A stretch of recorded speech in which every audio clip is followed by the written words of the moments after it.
दोस्तों आप सबका स्वागत है मेरे इस यूट्यूब वीडियो में। और आज हम बात करने वाले हैं वेयरवुल्फ की कहानी की। चलिए वीडियो को शुरू करते हैं बिना किसी देरी के।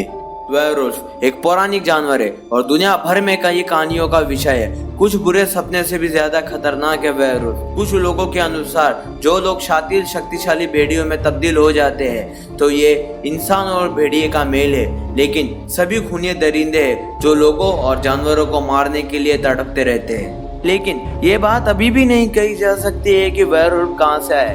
वेयरवुल्फ का प्रवेश ग्रीक पुराण से हुआ है। कहानी की शुरुआत होती है किंग लाइकुन से। एक बार की बात है, लाइकुन नामक एक राजा रहता था। उसने अर्कादिया की भूमि पर शासन किया और उसी के शासन के नीचे हजारों महिलाएं और पुरुष काम किया करते थे। महल में सोने, बढ़िया खाद्य पदार्थों और विस्तृत कलाकृतियों से भरा हुआ था। एक समय की बात है, जब राजा शिकार पे निकला तभी उसने एक लड़की देखी नदी के पास जो बैठकर गाना गा रही थी। राजा को उसकी आवाज बहुत अच्छी लगी तो राजा नदी के उस पार गया।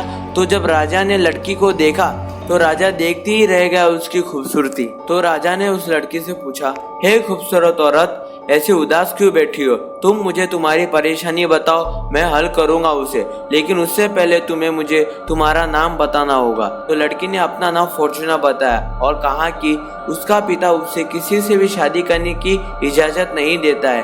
तो राजा ने यह कहा, तुम चिंता मत करो, मेरे से जो होगा मैं करूंगा तुम्हारे पिता को खुश करने के लिए। तो फॉर्चूना ये बात सुनकर बहुत खुश हो गई। तो राजा ने फॉर्चूना से पूछा, कौन है तुम्हारे पिता?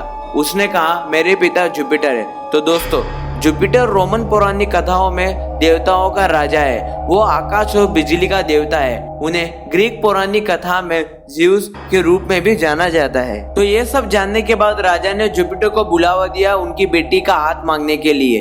राजा ने सभी अच्छे इंतजाम करके रखे थे। दुनिया के सभी कोनों से अच्छा खाना, सोने से भरे तोहफे, उनके हास्य के लिए नर्तकी। तो राजा ने जुपिटर के लिए 7 दिनों की तैयारी करके रखी थी। पहले दिन जुपिटर आया स्वर्ग से बादल के ऊपर बैठ के। उसके बाद राजा रोज जुपिटर को खुश करने के लिए कुछ ना कुछ करता था। अपने धन से वो उन्हें शानदार तोहफे देता था, जैसे फर्श, इत्र। लेकिन जुपिटर एक आसान सा धन्यवाद कह देता था। राजा बहुत कोशिश करता था हर रोज, लेकिन निराशा ही हाथ आती थी। जितना राजा कोशिश करता था उतना जुपिटर तिरस्कार करता था। यदि राजा लाइकुन में कोई दोष था तो वो था उनका स्वभाव। जुपिटर ने लाइकुन के स्वभाव के बारे में जाना और ये माना कि वह उनकी बेटी के लिए एक अच्छा रिश्ता है।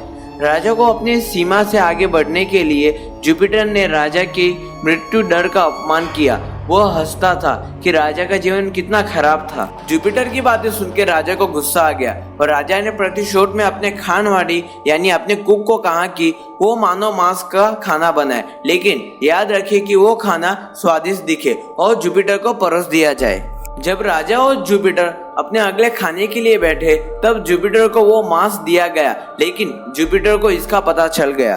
तो ये सब देख के जुपिटर को इतना क्रोध आया कि उसने राजा को श्राप दे दिया।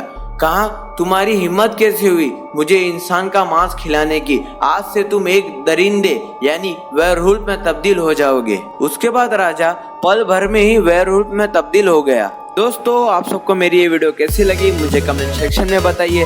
मेरे वीडियो को लाइक कीजिए। अगर और ऐसा कंटेंट आप देखना चाहते हैं तो मेरे चैनल को सब्सक्राइब कीजिए। चलिए, आपसे अगले वीडियो में मेरी फिर मुलाकात होगी। तब तक के लिए टाटा।